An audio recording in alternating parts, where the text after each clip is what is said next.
నమో నమః. ఓం ద్రాం దత్తాత్రేయాయ నమః. సాధారణంగా మనం ఈ రోజుల్లో చూస్తున్నది ఏంటంటే, తల్లిదండ్రులు చెప్పేదాన్ని మనం పిల్లలు కూడా ఏమాత్రం వాళ్ళకి విశ్వాసం ఉండదు. అంటే మనం మంచిగా చెప్తున్నారా, చెడుకు చెప్తున్నారా అంటే, ఈరోజు తల్లిదండ్రులు కూడా పూర్తి అవగాహన, బాధ్యతాయుతంగా ప్రవర్తిస్తున్నారని చెప్పడానికి లేదు. కానీ విశ్వాసం ఎంతో ఫలదాయకం, ఎంతో ఇంపార్టెంట్. దానికి రీజన్ ఏంటంటే, ఉదాహరణకి ఒక 3 ఏళ్ల పిల్లవాడు కానీ ఒక విపరీతంగా ట్రాఫిక్ ఉన్న రోడ్డు క్రాస్ చేస్తున్నప్పుడు తల్లి వేలు పట్టుకునో చేయి పట్టుకునో నుంచుంది అనుకోండి, అప్పుడు ఎంతో విశ్వాసంతో ఏమాత్రం జంకు భయము లేకుండా తండ్రి పక్కన తీసుకెళ్తాడులే అనే కాన్ఫిడెన్స్ ఉంటుంది. Faith in somebody who is accompanying you. తీసుకెళ్ళి ఎలా అయితే మనకి రోడ్డు దాటిస్తున్నాడు, అదే ఆ చంటి పిల్లవాడు, పిల్లను 3 ఏళ్లవాడు వాళ్ళంతటా వాళ్ళే రోడ్డు దాటాలంటే అటు ఇటు చూసి భయకంపితులై ఎంతో టెన్షన్కి లోనవుతారు. అలాగే మన జీవితంలో కూడా నిత్యం ఏదో ఒక ఆలంబన, ఏదో ఒక విశ్వాసము, మనలోనే మనకు విశ్వాసం ఉండాలి. లేదా బహిర్గతమైనటువంటి ఒక ఆలంబనను గట్టిగా పట్టుకొని విశ్వసించి దాన్ని ఫాలో అవుతుండాలి. అందుకే షిరిడి సాయినాథుడు పూచిక పుల్లనైనా గురుగా పెట్టుకో, నువ్వు గమ్యం చేరతావో లేదో చూడు అంటారు. అక్కడ చెప్పేది ఏంటంటే విశ్వాసో ఫలదాయకం అన్నట్టుగా. దీనికి ఉదాహరణగా మనకు నిజంగా గురుచరిత్రలో ఉన్నటువంటి లీలనేది నృసింహ సరస్వతి స్వామి దత్తాత్రేయుల వారి పరిపూర్ణమైన అవతారం కలియుగంలో వారి దగ్గర శిష్యులలో ఎంతోమంది శిష్యులు రోజు ఎవరో ఒకళ్ళు ఆయన్ని భోజనానికి, భిక్షకి ఆహ్వానించి వారితో పాటు శిష్యులందరూ కూడా సంతర్పణకు వెళ్తూ ఉండేవాళ్ళు. అందులో భాస్కర్ శర్మ అనేటువంటి పేద భక్తుడు ఒక 4గురికి వంటకి చేయడానికి సరిపడే సంభారాలు సంచిలో వేసుకుని గురువుగారి భిక్ష ఇవ్వాలని అక్కడికి వస్తాడు.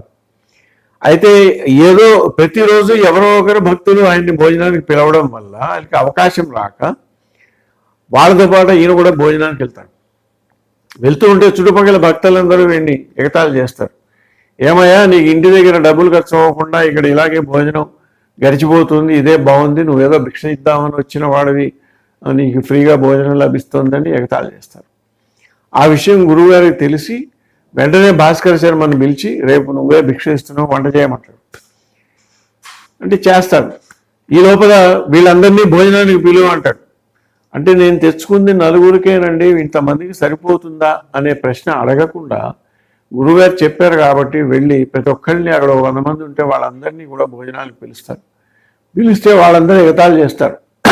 నువ్వు తెచ్చిన సరుకులు 4గురు కూడా సరిపోదు, ఒక్కొక్కరికై ఒక్కొక్క మెతుకైనా వస్తుందా, వాళ్ళందరినీ ఇంకా సిగ్గు లేకుండా తగునమ్మా అని మమ్మల్ని పిలుస్తున్నావా అంటారు.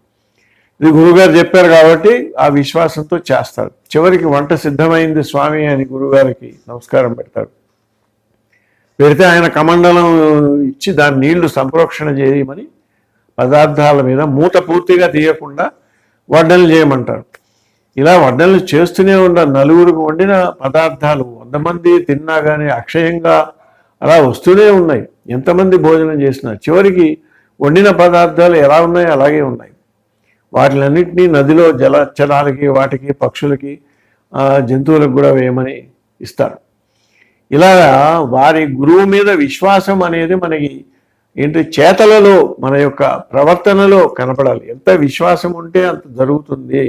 అందుకని మహనీయుల వాక్కు, ఒకసారి నోట్లోంచి వాక్కు వస్తే వారిని విశ్వసించి దాన్ని ఆచరణలో పెట్టడం అనేది ఎంత ముఖ్యమో. దీనికి ఉదాహరణ మనకి మహాభారతంలో శ్రీకృష్ణుడు పాండవులు వనవాసం చేస్తున్న సమయంలో దూర్వాస మహాముని వారి ఇంటికి, పాండవుల ఇంటి భోజనానికి వస్తారు. అప్పటికే వాళ్ళ దగ్గర ఒక అక్షయ పాత్ర ఉంటుంది. రోజు భోజనం చేశాక దాన్ని కడిగి శుభ్రం చేసేసి మళ్ళీ అక్కడ పెట్టేస్తారు. మళ్ళీ ఇంకా ఏమి ఇవ్వదు. ఆ అక్షయ పాత్ర ఎంతమందికైనా భోజనం పెట్టే శక్తి సామర్థ్యాలు ఉంటాయి. పరీక్ష చేయడం కోసం వీళ్ళందరూ భోజనం చేసి శుభ్రంగా తుడిచిపెట్టేశాక అప్పుడు దుర్వాసం అక్కడికి వెళ్ళి 1000 మంది శిష్యులతో నేను భోజనానికి వస్తున్నాను, నది స్నానానికి వెళ్తానని చెప్పి వెళ్తారు. అప్పుడు ఏం చేస్తారు? వాళ్ళు రాజులు కాదు, ఏం కాదు, వనవాసంలో ఉన్నారు, వస్తు సామాగ్రి ఏం లేదు. శ్రీకృష్ణ యదుభూషణ అని ప్రార్థన చేయడమే.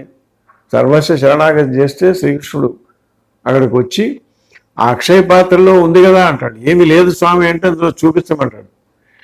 అక్కడ శుభ్రం చేసి పెట్టాము స్వామి అంటాడు. లేదు తీసుకురా అంటే అందులో ఎక్కడో ఆయన మాయ వల్ల ఒక మెతుకు అక్కడ ఏర్పడుతుంది. ఆ మెతుకు తీసుకొని శ్రీకృష్ణుడు నోట్లో వేసుకొని తేనుస్తాడు.